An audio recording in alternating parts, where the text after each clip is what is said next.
ticket qualification for the Flamingos of Nigeria, the Nigeria U17 women's team. And we did promise you to bring you the head coach of the Nigeria U17 women's team, the Flamingos, Coach Olowookere Bankole. Thank you so much, Coach, for joining us on the show at this time. Thank you. God bless you. It's a pleasure to have one who was able to make Nigeria proud. As of yesterday, of course, in the aftermath of that qualification, a lot of Nigerians are happy. That can be a consolation for the Super Eagles, lackluster performance. But I must say congratulations to you on qualifying for that Under-17 Women's World Cup. It is not an easy feat, but you have been able to achieve that. What do you think were the key factors behind your team's dominance, that performance against Liberia in the qualifiers? First of all, I have to give kudos to my players, the young ladies that they deem fit to make Nigeria happy. When we converge at the resumption of this screening day, we both agreed. I told them that we have a task to make sure that at every time we are practicing and we are going out to play matches, to have it at the back of our mind that we want to make Nigeria happy.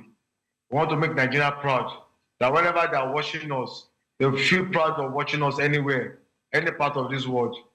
And that's one of those things. And that's for us to achieve that, we have to go on hard work, hard training, more dedication, and more focus on what we resolute to be. So from one set, we set our priority right. And thank God, we have an effort, but God couple it up for us. So that's just one of those things. We work hard to get that, and then we make up our mind to do that, and then God really help us. Of course, indeed, setting out to your mind to do something wonderful and successful, and we can see the fruit coming up from that display against Liberia. I would say there were some particular players who were very dominant. They had a very beautiful display in the qualifiers. Harmony Chidi has caught my attention. She scored up to 13 goals. This is a record-breaking feat coming from Harmony in the qualifying series. What can you tell us about her? Yeah, this is a girl that came from a humble background. This is one thing I do tell some of these players, and incidentally I had the same root with myself. She is not born with a silver spoon. And when she came into the camp, I told her my story. And I tell her that, look, you can turn the table around in your life. And you are more far better than me because I'm a poor farmer's child. But thank God you are born from the city. But though you need to make it in life, despite whatever the little one your family has. And he said, Daddy, I'm going to make it count that I'm in this camp. And every day of her life, she do tell me, Daddy, what have I done wrong? What have I done right? And I do explain that to her, what she needs to do right. She is a lady that wants to improve every moment, every second, from training to matches. And that's one of those efforts that really help us a lot. If she did score up to 3 goals in a training, she'll come and walk on to me that, what could I do? And if we play match, if she's there to score goal, she will come to the line and say, Daddy, I'll make it count. I have a goal for you. And I told her, once you score 1, the 2 will come, the 3 will come, depending on the time we have left in the game. So she is a dedicated child. And I know that the future is there for her. She has a promising future. Before I even invited her to the national camp, I've heard much about her, even while she was playing for our team, Imo Strikers. I monitored her for almost 2 years, from age of 12 or thereabouts. And thank God that my scouting didn't go in vain. I'm so proud to have been the person that scouted this girl to bring her to limelight. And there are still many of her like that outside there, which we need to work on. But today, I'm celebrating her as a superhero. But it didn't just come alone like that. It's through the support of our fellow players, because it's a teamwork. We do it together. The goalkeeper department, goalkeeping department down to the defense line, to the midfielders, to the attacker where she played. We all working together, down to our technical crew as well, and all my backroom staff. So it's a collective effort. But thank God that she needed to training, she needed to tutoring, and today she's been celebrated. I'm so happy for her life, happy for her family as well. Indeed, we are happy and we are proud of that display from Harmony Chidi. Of course, I would say she was the hero of the day. She saved Nigeria and gave Nigeria that ticket together with her team. But let's talk about your team right now. You scored an impressive 25 goals in the qualification series. Record-breaking feat from the Flamingos. How were you able to maintain such a level of offensive play? We've not seen this kind of offensive play from Nigerian national teams, but we saw a different Flamingos having garnered 25 goals. Yeah, I don't want to sound too proud speaking to you now, but I will tell you that it's a long year experience in my life. I've been a long time grassroots coach in my life.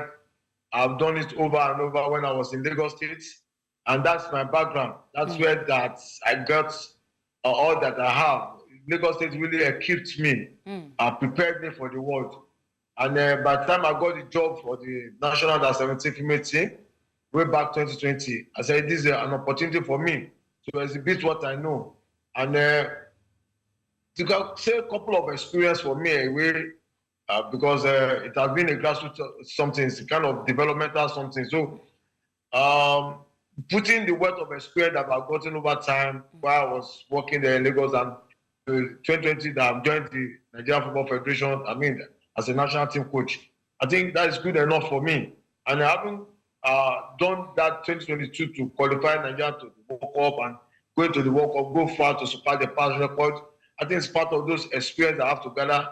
And before that time, I make myself as an attacking-minded coach. We check how we played in 2022 is similar to that, but this year I have to have a bit of it too, and I have to start for some of these young lads that I know that have goal experience, which I pray going to the World Cup, they'll be able to repeat what we did at African qualifying matches. So it's part of my experience anyway, and God giving support. Because no credit alone for me, but for Almighty God. Because one is for you to train, one is for the girls to come out and exhibit whatever that I've trained. So some for me, some for the technical department, and some for the host girls that responded to the training that we have done. And make that a big credit to the team as a whole. I really envy your humility, Coach.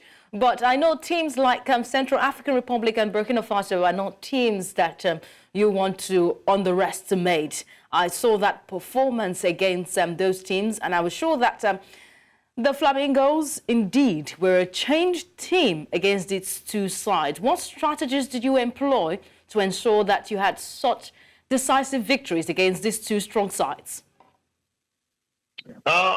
One thing that different game, different team at a time. Just as we already said, the way the Central African Republic team played is different from the way the Burkina Faso team played, and then come to the Liberian side. The one of Central African country is their first game. They've not been tested. I don't know, maybe they play very much for playing us. I don't know their preparation. But we could see that they've not been well tested. And then the same thing to my own side too. We don't know who they are. We don't know anything about them. Not until when we play the second match, we'll be able to have a tip of a match we play against them to make a couple of corrections. And then the one of the was South African Republic. Most of these guys this is their first time ever joining Nigerian national team color.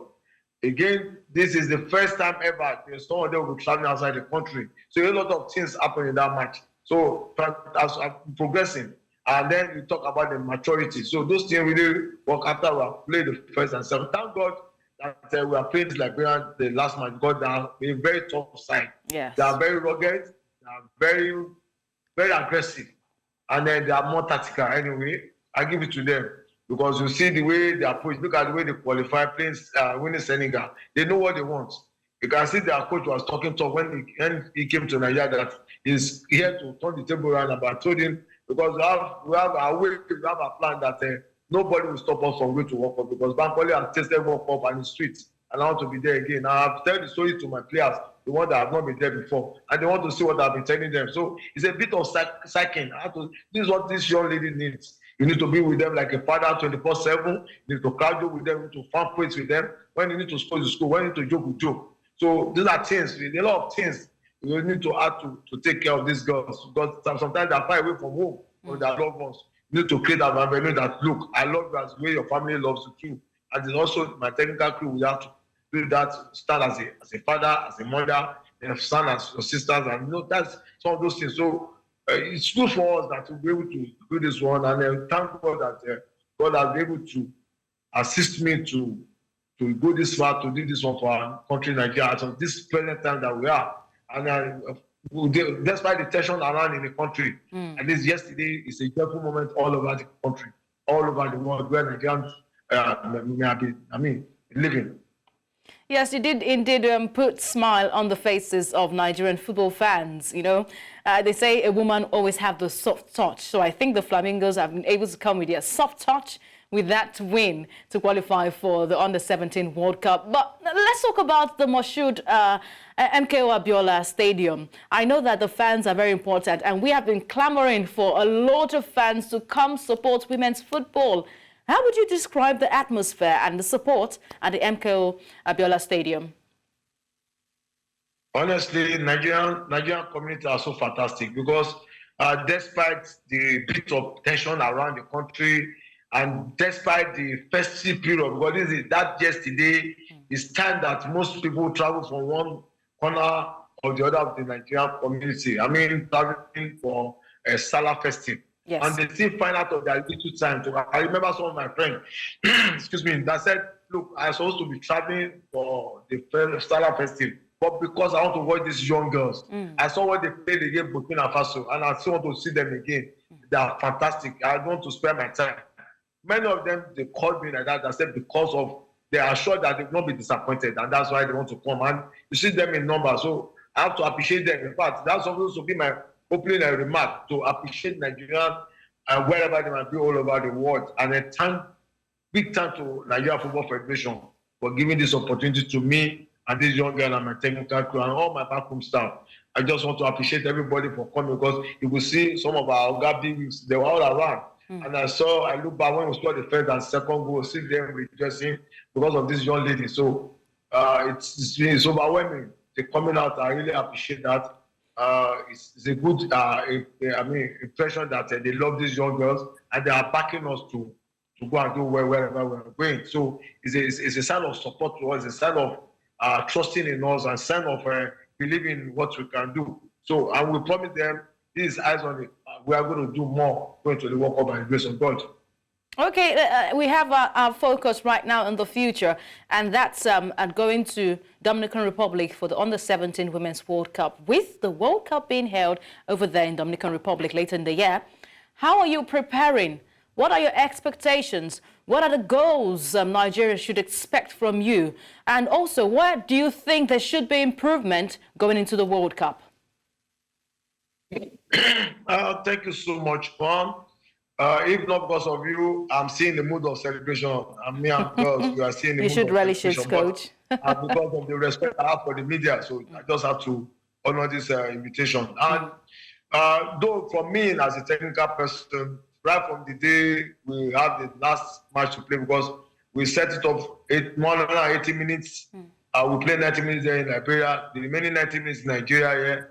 So I know that we have one leg into the Dominican Republic World Cup, FIFA World Cup. So we have started strategizing, but I can't do that alone. I need to do my plans and work around with the technical crew, and then again work around with the technical department of the Nigerian Football Federation. So these are just going to be the plans. So in a couple of time, short time now, we're going to put plans together. You're going to see it's like we are cooking. When the food is done, the whole Nigeria will see. So we have time to be able to sit down to plan to strategize. Again, talking about expectation. When we went to India 2022, we have a mark, a benchmark that the highest Nigeria have gone to at that category is a quarterfinal. And we speak to ourselves that we can make it, we can go beyond quarterfinal. And we have to work it out. And we map out our strategy. And thankfully, we were able to exceed that quarterfinal, get into semi-final. Unlucky for us, we lost at the semi-final. And then get into the top place.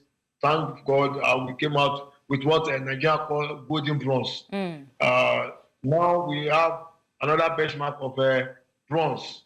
So we are working seriously to get to that mark because World Cup is not child's play. It's a combination of the best all over the world. So we just have to work hard. It's not by...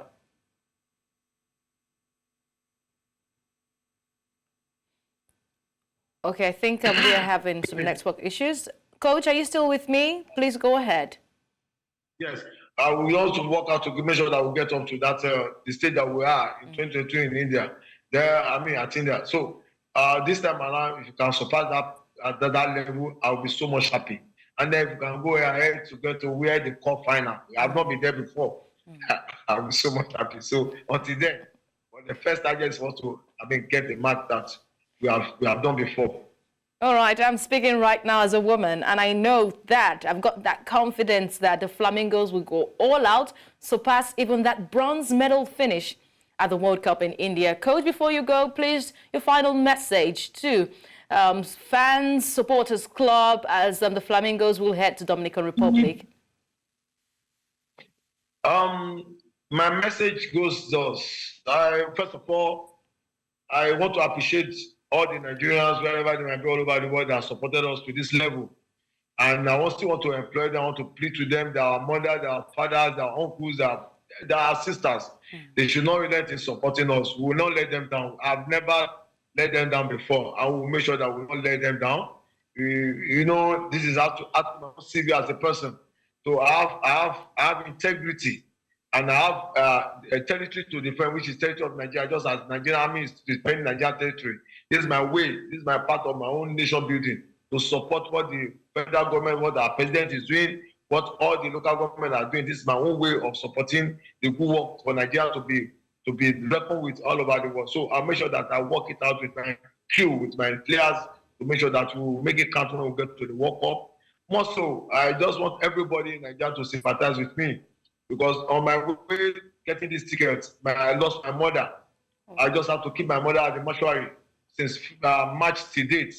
And I told my family, let's keep this body there, let's serve the nation first, because nation needs us more than any other thing. After this time around, I have to go and find a way to bury my mother.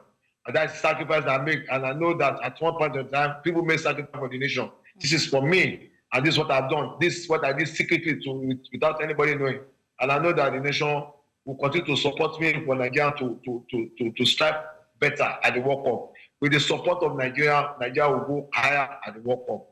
And I promise them they will rejoice all throughout by God's grace. God help us.